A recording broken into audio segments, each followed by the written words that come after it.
एक समय की बात है, राजा सूरज देव शिकार करके जंगल से लौट रहे थे। रास्ते में उन्हें बहुत ही जोर से भूख और प्यास लगी। क्या करे उन्हें कुछ समझ में नहीं आ रहा था और महल भी काफी दूर था। चलते चलते रास्ते में उन्हें एक खेत दिखा जिसमें तरबूज लगे थे। दूर से देखा तो उस खेत में काफी सारे तरबूज थे। तो उसको देखकर राजा ने अपने सैनिकों को आदेश दिया, सैनिकों, जाकर उस खेत से अच्छे अच्छे तरबूज चुनकर तोड़ लाओ। राजा की बात मानकर सैनिक खेत में चले गए तरबूज लाने के लिए। वहीं पे पास एक अंधा खड़ा होके हंसने लगा। राजा उसे हंसते हुए देख बहुत क्रोधित हो गए और उसको पास बुलाया। तुम्हारा नाम क्या है? महाराज, मेरा नाम राजेंद्र है। तुम इस तरह हंस क्यों रहे हो? क्या मैं तुम्हारी हंसी का कारण जान सकता हूँ? मुझे क्षमा कीजिएगा महाराज, लेकिन आपने अपने मंत्रियों को जो तरबूज तोड़ने का आदेश दिया है वो तो तरबूज है ही नहीं। तुम तो अंधे हो। तुम कैसे कह सकते हो कि वहां तरबूज हैं या नहीं, जबकि मैं तो देख सकता हूँ कि वहां कई सारे तरबूज हैं। महाराज, हर बात को जानने और समझने के लिए आंख की आवश्यकता नहीं होती है। दरअसल तरबूज का मौसम बीत चुका है। जितने भी अच्छे तरबूज थे उसे तोड़ लिया गया है। खेत में जो बचे हुए तरबूज आपको यहाँ पर नजर आ रहे हैं वो सबके सब खराब यानी कि सड़े हुए होंगे।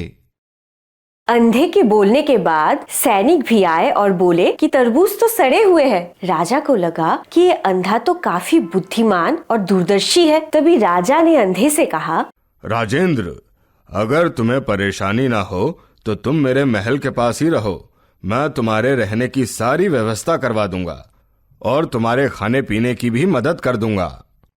क्यों नहीं महाराज, आप कहेंगे तो मैं जरूर वहां आकर रहूंगा। राजा को लगा ये अंधा अगर मेरे आसपास रहेगा तो मेरी समस्याओं को हल करने में मेरी मदद करेगा। तभी राजा ने उस अंधे को महल बुला लिया और महल के आसपास एक कुटिया में उसको रहने के लिए दे दिया। खाने के लिए उसको रोज अनाज दे दिया जाता था और इस तरह उस अंधे का दिन अच्छे से चल रहा था। एक दिन महल में हीरे जवाहरात बेचने वाला आया और मंत्रियों ने राजा को अपनी बुद्धि के अनुसार हीरे खरीदने की सलाह दी। कुछ ही देर में हीरे बेचने वाला समझ गया कि इस दरबार में ऐसा कोई भी नहीं है जो असली और नकली हीरे के बीच में फर्क जानता हो। तब उसने अपनी एक हाथ में असली हीरा लिया और दूसरे हाथ में नकली हीरा रखा और बोला, इन दोनों में से एक असली हीरा है और एक नकली।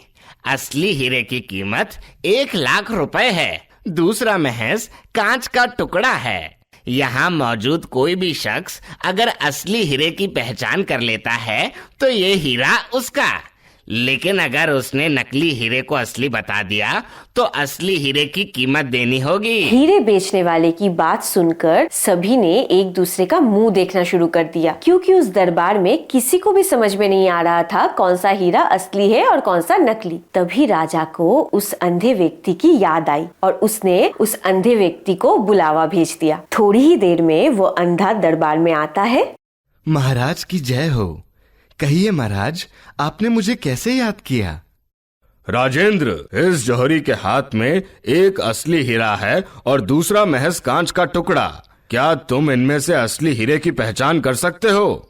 अवश्य महाराज। सब उस दरबार में हंसने लगे कि हमारे पास तो आंखें हैं, फिर भी हम लोग समझ नहीं पा रहे हैं कौन सा हीरा असली है और कौन सा नकली, लेकिन ये तो अंधा है, ये कैसे पहचानेगा? तब वो अंधा दोनों हीरो को हाथ में लेता है और थोड़ी देर उन हीरो को धूप में रखने के बाद बोलता है, लीजिए महाराज, ये असली हीरा है और ये कांच का टुकड़ा। अंधे की बात सुनकर सब एक दूसरे का मुंह देखने लगते हैं और जौहरी भी हैरान रह जाता है। तभी राजा उससे कहते हैं, ये बताओ कि तुम्हें ये कैसे पता चला कि इनमें से कौन सा असली है और कौन सा नकली?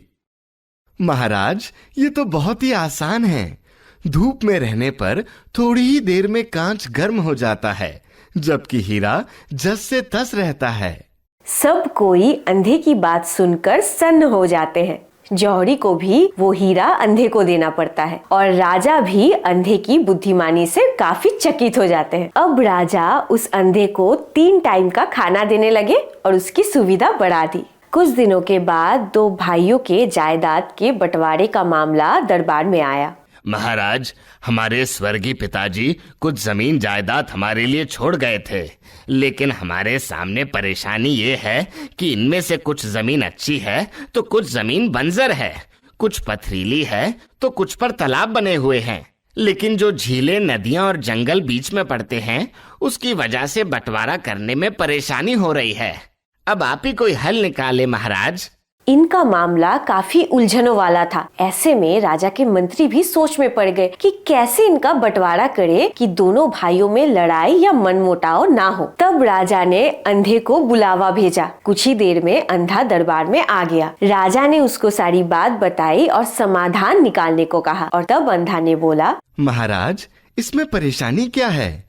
दोनों में से किसी एक भाई को कहें कि तुम खुद इस जायदाद को 2 हिस्सों में बराबर बांट दो, और फिर दूसरे भाई को कहें कि उसमें से कोई भी एक हिस्सा चुन ले। ऐसे में दोनों भाइयों को परेशानी नहीं होगी, क्योंकि एक ने खुद इसका बंटवारा किया है और दूसरे ने अपनी पसंद का हिस्सा चुना है।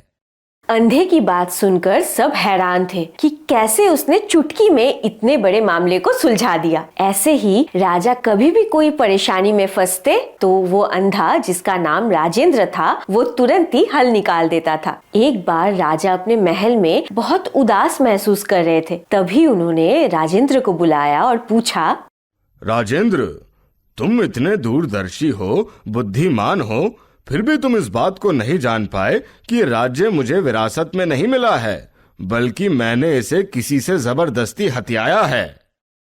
क्षमा कीजिए महाराज, लेकिन ये तो मैं शुरुआत में ही समझ गया था। कैसे? जो राजा मुझ जैसे बुद्धिमान और चालाक सलाहकार को महल के बाहर बिना किसी सुरक्षा के रख सकता है, वो कैसे किसी राज परिवार का हो सकता है? अंधे की बातें सुनकर राजा को खुद पे ही शर्मिंदगी महसूस हुई और उस दिन के बाद राजा ने उस अंधे को महल में ही जगह दे दी और वो अंधा खुशी से उस महल में रहने लगा। दोस्तों, इस कहानी से हमें ये सीख मिलती है कि किसी भी बड़े पद पर पहुंचने से कुछ नहीं होता। आपको आपकी बुद्धि से ही सब कुछ करना पड़ता है।